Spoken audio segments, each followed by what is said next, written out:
Namami Sarde students, let us study with RS Global Academy. Today is a lecture of Hindi subject. So I will tell you about भाषा, बोली, लिपि और व्याकरण। आज मैं आपको भाषा के बारे में, बोली के बारे में, लिपि के बारे में और व्याकरण के बारे में जानकारी दूंगा। जैसा कि हम जानते हैं कि अपने विचारों को हम या तो बोलकर या लिखकर दूसरों को बताते हैं। कभी कभी हम अपने विचारों को संकेत के द्वारा से भी बताते हैं। तो जो बात हम संकेत के द्वारा बताते हैं उसे हम सांकेतिक भाषा कहते हैं। जो हम लिखकर बताते हैं उसे लिखित भाषा कहते हैं। जो हम बोलते हैं उसको हम या मौखिक भाषा कहते हैं। आइए हम इसको विचार करते हैं। जैसे कल शगुन का जन्मदिन था। एक बच्ची है शगुन, उसका जन्मदिन था। वह बहुत ही प्रसन्न थी, बहुत खुश थी। उसकी कई सहेलियां आई थीं घर पे। शगुन बार बार दरवाजे पर जाकर खड़ी हो जाती थी। तो उसकी एक दूसरी सहेली ने पूछा, दिव्यांशी ने पूछा कि तुम किसकी प्रतीक्षा कर रही हो? शगुन ने कहा, मैं अपने चाचा जी का इंतजार कर रही हूँ। उन्होंने कहा था कि वे अवश्य आएंगे, पता नहीं क्या हुआ। तभी दरवाजे की घंटी बजी और नौकर एक बड़ा पैकेट लेकर आया। उसके चाचा जी ने उसके लिए एक उपहार भेजा था। साथ में एक पत्र भी था। शगुन ने पढ़ा। चाचा जी ने लिखा था कि वे नहीं आ सकेंगे क्योंकि उन्हें किसी जरूरी काम से बाहर जाना पड़ गया है। तो आपने देखा कि दिव्यांशी को बात कैसे पता चली। सुनकर के पता चली दिव्यांशी को। शगुन ने दिव्यांशी को कैसे बताया? शगुन ने दिव्यांशी को बोल करके बताया। और शगुन ने जानकारी कैसे प्राप्त की? उस पत्र को पढ़ करके प्राप्त की। तो पढ़कर हो गया। और चाचा जी ने अपने विचारों की जानकारी कैसे दी? तो चाचा जी ने अपनी जानकारी जो थी वो पत्र के माध्यम से लिख करके दी। तो हमने क्या कहा? सुनकर, बोलकर, पढ़कर और लिखकर, इसी तरह से हम अपनी भाषा को व्यक्त कर सकते हैं। तो एक परिभाषा बनी कि भाषा क्या है? भाषा वह साधन है जिससे हम एक दूसरे की बातों को या तो सुनकर या बोलकर, पढ़कर, लिखकर बता सकते हैं। ठीक है। भाषा के मुख्यतः दो रूप कहे जाते हैं। वैसे इस भाषा के मुख्यतः तीन रूप होते हैं: लिखित भाषा, मौखिक भाषा और सांकेतिक भाषा। हम यहाँ पहले दो रूपों के बारे में पढ़ेंगे। वो पहला रूप क्या है? मौखिक भाषा। मौखिक का मतलब ओरली।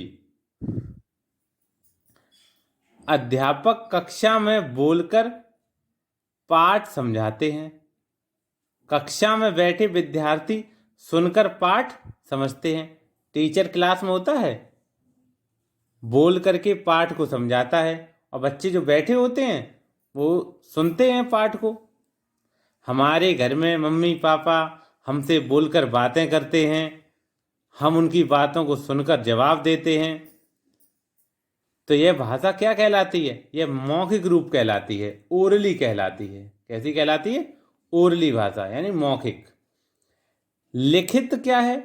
हम पत्र लिखकर अपनी बात दूसरों को बताते हैं। सुबह उठ करके हम अखबार पढ़ते हैं, पुस्तकों को पढ़ते हैं, तो हमें क्या जानकारी मिलती है? हमें दूसरों के संदेश, दूसरों के भाव, दूसरों के विचार, दूसरों के द्वारा दी गई जानकारी पढ़ करके भी प्राप्त कर सकते हैं। पुस्तकों में लिखी, अखबारों में लिखी, आए दिन ये देखते हैं आप लोग। तो इसे हम क्या कहते हैं? लिखित भाषा। जैसे केरल में क्या बोली जाती है? मलयालम बोली जाती है। कर्नाटक में क्या बोली जाती है? कन्नड़ बोली जाती है। पंजाब में क्या बोली जाती है? पंजाबी बोली जाती है। ऐसे ही असम में असमिया, महाराष्ट्र में मराठी। तो इस तरह से अलग अलग जगह की बोलियां होती हैं और बोली की एक सीमा होती है। जैसे अगर हम बात करें, हम अगर आगरा के रहने वाले हैं तो हमारी आगरा जैसी बोली होगी। हम फिरोजाबाद जाएंगे तो फिरोजाबाद जैसी होगी। हम पूर्वांचल में जाएंगे तो हमारी कानपुर जैसी या इलाहाबाद जैसी भाषा होगी, बोली होगी। तो ये एक सीमित होती है, इसका एक क्षेत्र बंधा हुआ होता है। तो बोली का एक क्षेत्र है। अब हम आपको बताएं कि कुछ बातें हैं जो संकेत के द्वारा भी कही जाती हैं। जैसे छोटे बच्चे होते हैं, भूख लगती है तो रोने लगते हैं। चौराहे पर लगी लाल, हरी या पीली बत्तियां बस होते हैं, ट्रक होते हैं, कार होते हैं, इनको रुकने या चलने का संकेत देती हैं। रेलगाड़ी का गार्ड होता है, लाल या हरी झंडी दिखाकर उसे रुकने या चलने का संकेत देता है। लेकिन सभी बातें संकेत से नहीं समझाई जा सकती हैं। कुछ बातें ऐसी भी होती हैं जो हम संकेत से नहीं कह सकते। अपने भाव या विचार दूसरों को बताने अथवा दूसरों के भाव या विचार जानने के लिए भाषा सीखनी ही पड़ती है। अगर कोई व्यक्ति है और जो फ्रेंच बोलता है और आप केवल हिंदी को समझते हैं और हिंदी ही बोलते हैं, तो आप उसकी भाषा या उसके विचारों को नहीं समझ पाएंगे, चाहे वो कुछ भी कह दे। बोली क्या है? बोली वह रूप है जिसका प्रयोग किसी विशेष जगह या स्थान पर ही किया जाता है। अभी मैंने बताया कि आप फिरोजाबाद हैं तो फिरोजाबाद वाली आपकी बोली एक विशेष स्थान पर ही यूज़ होगी। आप इलाहाबाद जाएंगे, कानपुर जाएंगे तो वहाँ एक स्थान पर कानपुर जैसी भाषा ही यूज़ होगी, तो उसको बोली कहते हैं। विशेष जगह या स्थान पर प्रयोग की जाने वाली को हम बोली कह देते हैं और वो वहीं तक सीमित होती है। बोली का प्रयोग सिर्फ बोलचाल के लिए किया जाता है, लेखन कार्यों में इसका प्रयोग नहीं होता, ना कहीं लिखी होती है ये। इसका प्रयोग केवल बोलने में होता है। जैसे भोजपुरी है, हरियाणवी है, राजस्थानी है, बिहारी है, गढ़वाली है, ये बोलियां हैं। ये केवल अपने अपने क्षेत्रों में बोली जाती हैं और इनका कोई काम नहीं है, इनका कोई ऑफिशियल काम नहीं है। भाषा लिखने के ढंग को ही लिपि कह देते हैं। अब भाषा लिखने का कोई तरीका होता होगा, उस तरीके को हम लिपि कह देते हैं। और लिपि क्या है? हर भाषा को लिखने का अलग अलग ढंग होता है। हिंदी को लिखते हैं हम तो देवनागरी लिपि में लिखते हैं, उसके चिन्ह होते हैं, उसकी मात्राएं होती हैं, तो इस वजह से हम लिपि कह देते हैं। भाषा को लिखने के लिए प्रयोग किए जाने वाले जो चिन्ह हैं उन्हें ही लिपि कहते हैं। हिंदी की क्या लिपि है? देवनागरी। उर्दू की फारसी, अंग्रेजी की रोमन, पंजाबी की गुरमुख। जैसा कि हम ये भी जानते हैं कि हर भाषा का व्याकरण होता है। व्याकरण हमें यह सिखाता है कि भाषा कहाँ से शुरू हुई, भाषा में क्या होता है, भाषा का हम कैसे प्रयोग करें, ये सारी बातें बताती है भाषा।